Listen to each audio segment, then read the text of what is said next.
मुलांच्या मेंटल हेल्थवरती कोणीच बोलत नाही. म्हणजे पालकांनाही तेवढी काही कल्पना नसते की आपल्या मुलाचं मेंटल हेल्थ आहे का व्यवस्थित किंवा, आणि त्यांनाही सांगता येत नाही की आई बाबा मला हा त्रास होतोय किंवा मी डिप्रेशन, तर त्यांना शब्द इतका काही म्हणजे स्ट्रेस डिप्रेशन हा शब्द माहितीच नसतो. पण त्यांचं वागणं किंवा त्यांचं मेंटल हेल्थ बिघडली हे ओळखणं कसं, म्हणजे ते कसं ओळखायला पाहिजे, ते पालकांनी कसं ओळखायला पाहिजे. खरं पालक त्याच्यामधला महत्वाचा फॅक्टर आहे. इथे मी पहिली गोष्ट एकच सांगेल पालकांना, जे कोणी बघत आहेत, कृपया मुलांना मोबाईल देऊ नका.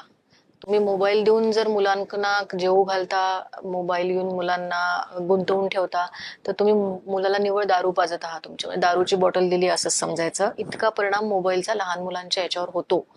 आणि सध्याच पालक म्हणतात की आम्हाला आजूबाजूला मूल सांभाळायला कोणी नाहीये, तर हा पूर्णपणे पालकांचा पण दोष नाहीये की ज्या काही म्हणजे एक मूल हे केवळ त्या पालकांचं नसतं, पण ते समाजाचं पण असतं असं म्हणतात. मग ती जर आपल्याकडे स्थिती नाहीये, तर अनेक वेळा समुपदेशन म्हणजे चाइल्ड काउन्सिलर विशेष असतात, जे फक्त चाइल्ड डेव्हलपमेंट वर काम करतात किंवा चाइल्ड सायकॅट्रिस्ट असतात. तर ह्याच्याकडे जर तुमच्या मुलामध्ये तुम्हाला काही बदल जाणवत असतील किंवा चिडचिड असेल किंवा झोपेचे काही इश्यूज असतील किंवा बाकी काही वर्तणुकीच्या संबंधित समस्या असतील, तर हा बऱ्याच गोष्टी असतात ज्या मी मोठ्यांमध्ये पण सांगितल्या. तर तशाच किंवा अभ्यासातला मुख्य प्रकार असतो की एक लर्निंगचा जो फेज असतो ना, त्यात आपण फास्ट शिकतो पहिल्या 5 वर्षामध्ये.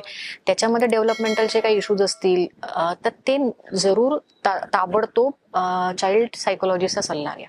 पण असं जाणवत नाही का की पालकांच्या अपेक्षा मुलांकडून खूप वाढल्यात, त्यामुळे पण मुलांच्या मेंटल हेल्थ वरती परिणाम होऊ शकतो? कारण पैकीच्या पैकीच मार्क हवे, पहिलाच नंबर हवा, तिला सगळ्या स्पोर्ट्स मध्ये टाकायचे, तिला डान्स पण यायला पाहिजे, तिला गाणं गायला पण यायला पाहिजे, तिला सगळंच यायला पाहिजे, ही जी अपेक्षा आहे ना, तर त्यावर लहान मुलांच्या मेंटल हेल्थ वरती किती परिणाम होतो किंवा त्यांचं कसं बॅलन्स जातो मेंटल हेल्थ? आपल्याकडे पॅरेंटिंग हा इतका म्हणजे काय म्हणता येईल अंडर रेटेड है ना आहे की लोकांना म्हणजे कळत नाही अजूनही पॅरेंटिंगचं कसं म्हणजे करायला पाहिजे. त्याचं आपल्याकडे काही असे गाईडलाईन्स पण नाही आहेत कुठे अवेलेबल. जे आधी करत होते आई वडील तेच पुढे नेतात. तर ह्याच्यावर मी तेच म्हणेल की पालकांनी थोडंसं वाचन करावं किंवा पालक होण्याच्या अगोदर थोडी तयारी करावी आणि मग या गोष्टींमध्ये लग्न होण्यापूर्वी जसं समुपदेशन करायला पाहिजे. रिलेशनशिप मध्ये असेल तरी तुम्हाला जर काही प्रॉब्लेम्स असेल, कपल्स येतात विचारायला, पण अगदीच आडमुठेपणा ज्यांच्यामध्ये असतो ना, खूप टोकाचे भूमिका घेणारे लोक असतात किंवा आडमुठेपणा आहे किंवा पॅरेंटिंग मध्येच काही त्यांच्या इश्यूज आहेत आणि मग ते त्यांच्या रिलेशनशिपमध्ये रिफ्लेक्ट होत आहेत. डिअर जिंदगीमध्ये दाखवल्याप्रमाणे तो खूप आयडियल म्हणजे सिनेमा खूप छान दाखवलाय, सायंटिफिकली दाखवलाय त्याच्यामध्ये, की जे तिचा चाइल्डहुड ट्रॉमा असतो तो तिच्या प्रेझेंट रिलेशनशिपला स्पॉइल करतो. हा, तर हे थोडं समजून घ्या. ऍटलिस्ट जे शिकले सवरलेले लोक आहेत त्यांनी तरी समजून घ्यावं.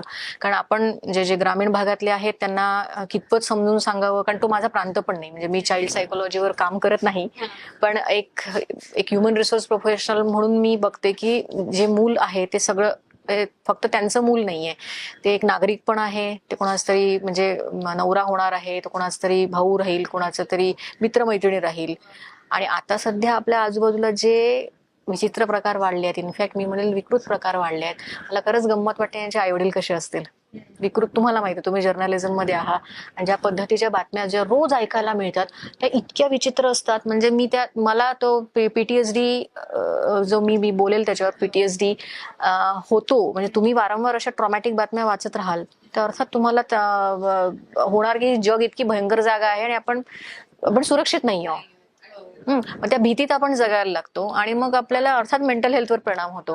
त्यामुळे पालकांनी प्लीज म्हणजे पालकत्व हे फार महत्वाचं आहे सगळ्या याच्यामध्ये, कारण त्याच्यामुळे समाज घडतो.